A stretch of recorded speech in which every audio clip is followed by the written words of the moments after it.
Salut à toi, bienvenue dans cette nouvelle vidéo où aujourd'hui je vais essayer de la faire la plus courte possible pour t'expliquer une des erreurs de ma porte poulailler.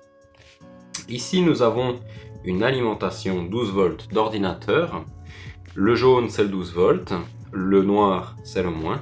Nous voyons donc que nous avons le jaune qui va alimenter ce petit circuit, c'est un variateur de puissance. Il va me permettre de faire varier la puissance qui passe dans cette charge, qui est un boîtier papillon.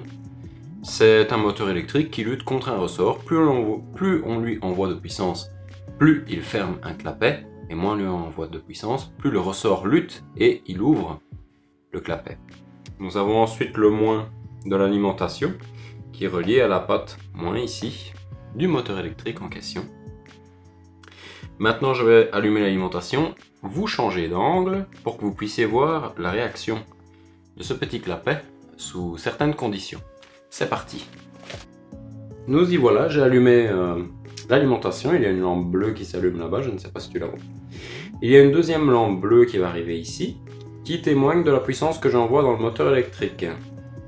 Alors, je ne mens pas, comme tu peux le voir quand j'agis à la main avec mon doigt, il y a bien un ressort qu'il va falloir contrer. Ici, aucune puissance à envoyer au moteur, du coup le ressort travaille et mon doigt contre la force du ressort. Maintenant, si j'envoie pleine puissance dans le moteur électrique, qu'est-ce qu'il se passe? Eh bien, le clapet, tu l'as bien vu, ne bouge pas, mais si je pousse avec mon doigt, c'est beaucoup plus facile, et alors, il maintient sa position. Si je retire la puissance, il s'ouvre.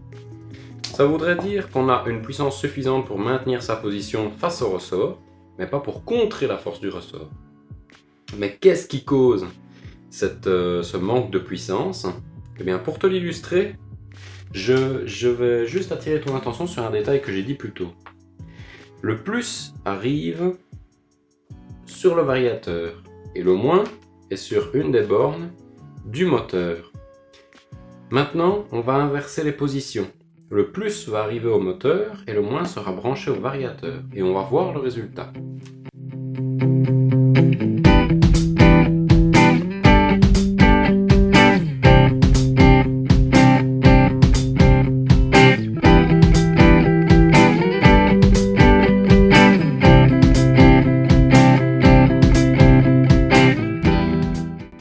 Donc voilà, ça y est, ici dans le circuit nous avons notre fil jaune qui alimente la partie circuiterie de notre PWM, de notre variateur de puissance. Nous avons ici un fil d'alimentation 12 volts qui arrive au moteur et ensuite le moins qui est branché à la partie puissance de notre variateur de puissance, juste ici par ce câble noir. Donc nous avons le moins au variateur, le plus au moteur, comme je vous l'ai dit tout à l'heure. Bon ben maintenant il faudrait peut-être alimenter tout ce circuit et tester, hein. Comme je t'ai dit, la lampe ici va te montrer la puissance qui varie, et ici tu as tout simplement le petit régulateur avec sa LED qui prouve que le circuit est bien alimenté. Maintenant je vais tourner la molette, le bruit n'est déjà pas pareil. Ah.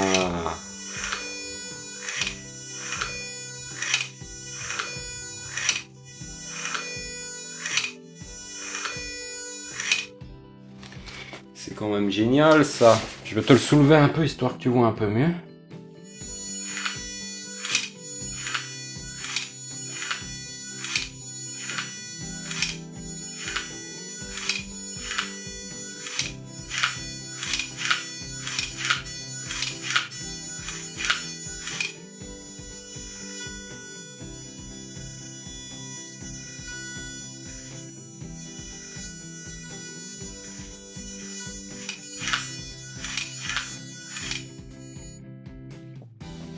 Petit boucan que ça fait quand même. Voilà.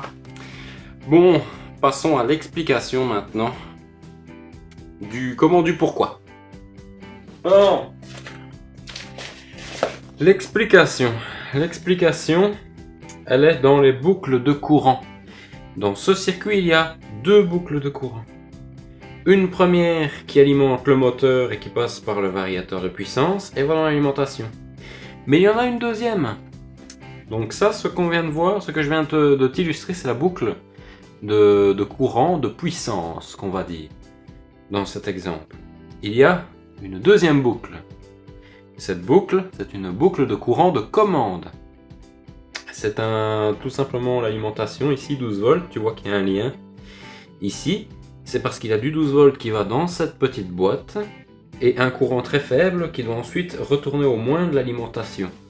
Si, dans le cas d'avant, nous avons la charge au moins du PWM, nous allons avoir une charge dans le moins de la boucle de commande. Ce qui fait que ce courant de commande va être parasité par cette charge, comme une résistance, comme une limitation de courant, et donc notre variateur de puissance ne fonctionnera jamais à pleine charge. C'est exactement le même problème que ce que j'ai eu dans la porte poulailler, et ce pourquoi le moteur n'allait jamais à pleine puissance. Parce que j'utilisais les mauvais MOSFET au mauvais endroit du circuit. Voilà, c'est tout pour aujourd'hui.